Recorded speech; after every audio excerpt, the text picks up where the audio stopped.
Hey, everybody, it's Eddie from Tokyo. This is your cryptocurrency update from Japan. While Australia's first regulated exchange, the Independent Reserve, adds Ripple to its cryptocurrency offering. So congratulations to all the Ripplers in Australia. Starting this Saturday, on the 7th, the new coin will become available for trading to both institutional and individual investors via over-the-counter market. And this part is interesting. The addition of XRP is in line with our strategy for adding high-quality digital currencies in a thoughtful and measured way, said Independent Reserve CEO Adrian Prislonzi. There is a wide universe of digital currencies out there now, but to be listed on the Independent Reserve, they need to meet a wide range of criteria, including quality, stability, and volume metrics. So our clientele has been requesting XRP, and we felt this timing was right to offer it to them. So it's great news. Just great. Congratulations. This story had me smiling. So if you remember a few months back, Jamie Dimon, the CEO of JP Morgan Chase, had those kind of crazy statements about how Bitcoin and basically the whole cryptocurrency space was a fraud. And now, as of the 4th of July, we find that JP Morgan Chase, an American multinational investment bank and financial services company headquartered in New York City, states that cryptocurrencies such as Ripple, Bitcoin, Ethereum, Cardano, Dash, Litecoin, etc., are here to stay. The statement is from the internal report from the company. So I maybe they have some internal camps where there's a for camp and an against camp, or maybe the whole company is starting to change its tune. I can't wait to see if Jamie Dimon comes out and makes a public statement that he was wrong. So I think this will just continue to give me some smiles as they no doubt look like they're changing their tune. This was a big story. Airwallex raises $80 million to expand its cross-border payment tech. That's a lot of money. Airwallex, the international payments company, announced Tuesday, July 3rd, that it raised $80 million via a round of fundraising. So I think I saw some people were hinting at the fact that maybe Ripple was going to be part of this new expansion with them. Because if you go back to October 2017, you'll see that they announced some of the newest members of RippleNet include Airwallex. Okay, that's fantastic and great. And then in February of 2018, Ripple announced that Lian International joins RippleNet to provide faster payments into China.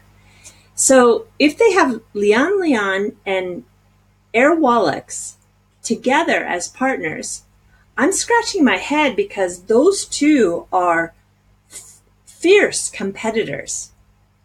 They are rivals for the space. So I don't know. I'm really, really curious how this is going to shape up. I'm not sure. So Google Trends, Tron, and Ripple among the top altcoins trending on Google Search Index last month. Interesting, huh? Yeah, so according to the search metrics from Google Trends, the most popular searches in June among the altcoins were for Tron, Ripple, and then NEO and EOS. And while Bitcoin remains by far the most searched crypto term, the other altcoin search terms provide an interesting insight into the development of the altcoin market. If you don't know how to do it, it's very easy. you just go to the trends.google.com portion of their website, and you create the criteria in which it's compared. And I did something that I thought was a little bit fun to look at. We're taking a worldwide comparative look here in the last 30 days, and we're looking at all categories with the web search. And I took four different Ripple segments. The blue is the Ripple payment protocol. The red is XRP search term. The yellow is Ripple the company. And green is Ripple the topic. So Ripple XRP, Ripple. And look at how it shapes up. So this is for the month of June. By far, actually, you can see that Ripple, the payment protocol, is the most searched for. And then in second place is the XRP as a search term. And then comes Ripple as a topic. And then at the very bottom, which surprised me, that the Ripple, the company, is at the very bottom. And it's really at the bottom. So the protocol is what everybody is wanting to know about. And when you come down into the search details, you can see even by country. So we have a comparison breakdown by city. So I just love this kind of useless stats. But the Istanbul is number 1. Bengaluru is number 2. New Delhi, number 3, Melbourne, number 4, and 5, Toronto. 6 is London, 7 is Singapore, 8 is New York, and 9 is Los Angeles. So that is how those comparisons work for those 4 parameters. Yeah, I just think if you want to have a little bit of fun, go on to the Trends Google site and create your own comparison. So we had the big announcement of Alipay providing a service with the mobile to somebody who was living in Hong Kong from the Philippines to send money back home. And now, as of July 4th, we have Moneygram making an announcement that they are welcoming 2 Filipinos living in Japan back to their home country. And this is actually a great story. So it talks about 2 different women who are Filipino workers living in Japan, and they are the winners of Moneygram's Welcome Home Kabayan promotion, honoring OFWs, which are overseas foreign workers who choose to work abroad, and then they send money back home to support their loved ones. And each woman in this event that they had won a round-trip ticket back home for the reunion with their family. And it's quite touching, actually. I found the video of this woman here whose name is Joann. She's one of the 2 women who won, and she was able to see her daughter for the first time in like 5 years. So if you watch it, you should grab your tissues because it's very touching. If you're kind of curious, here are the breakdown of foreign workers in Japan. So the number of foreign workers in millions. You can see how it's really grown. This is a chart that shows you from 2007. And we're about 127 million people here. So about 1.3 million people are foreign workers living in Japan. And if you want to take a look at the breakdown, 29% are from China, 18% are from Vietnam, 11% from the Philippines, 9% from Brazil. We have New Zealand and Australia, and part of the G7/8, depending on politically who's in, who's out, is 5.8%. Nepal, 5.4%. South Korea, 4%.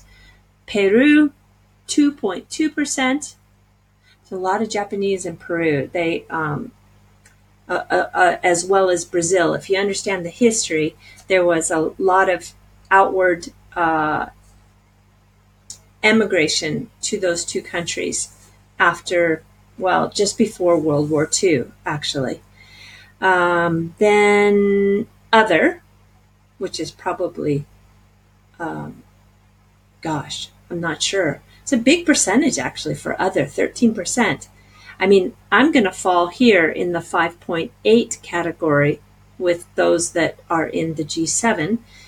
So other is just everyone else who's not listed in this pie chart. Okay, so that's how it shapes up with foreign workers in Japan. All right, I am heading into the fluff. So see you later, or here we go.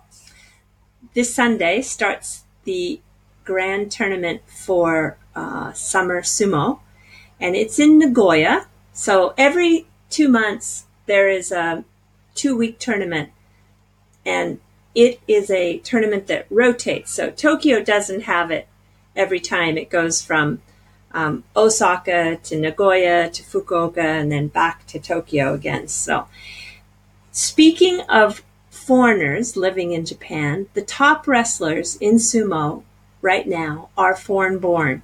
So Mongolians really kind of rule the top ranks. But just recently, Tochinoshin from Georgia just was promoted, and he is one that everybody is really going to watch. So these are the 3 wrestlers for this tournament that probably are going to go down to the wire and will eventually take the Yusho, or tournament. And if you think it's just a bunch of fat guys up there on the mud ring, you're wrong.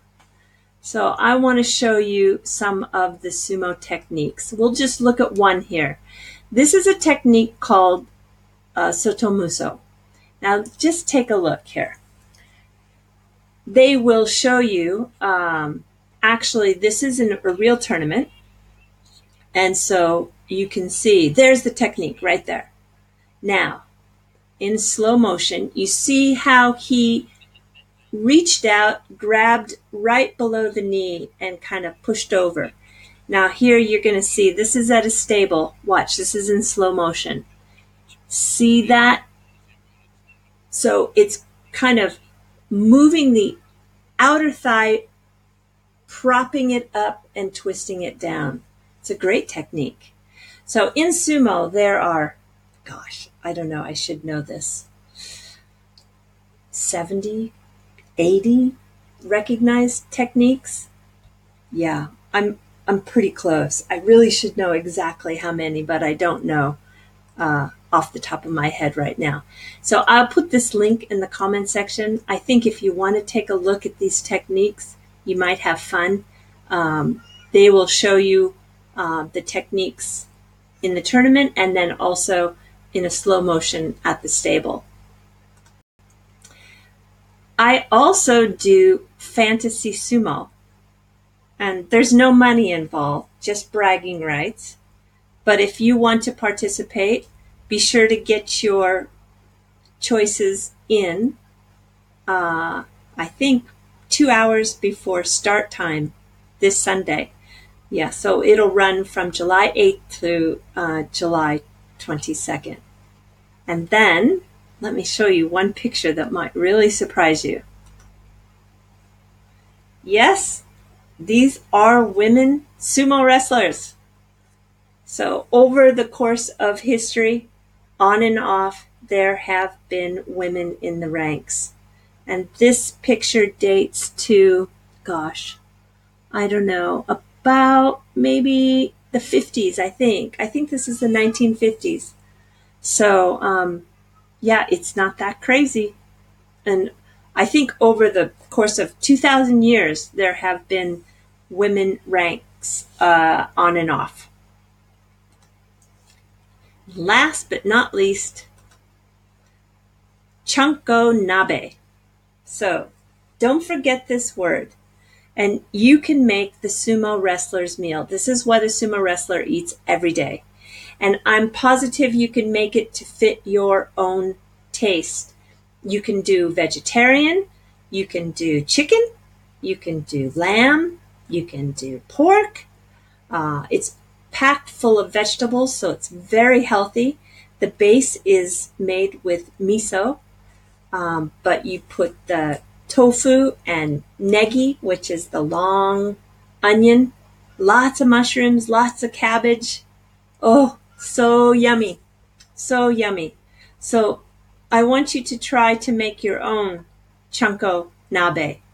And if you make a big pot, you can save it for like 2 or 3 days.